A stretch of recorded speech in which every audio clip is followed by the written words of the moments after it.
Hello everyone, today I'm gonna show you how to clear Safari search history on iPhone. Okay, let's start the video. Follow my all steps. First, open your phone setting and search to Safari.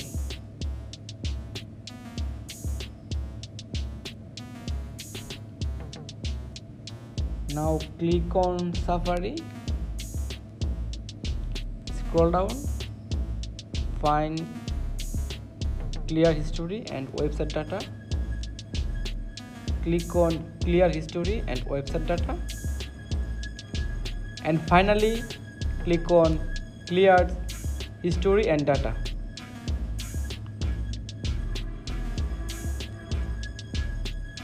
Click on close tabs.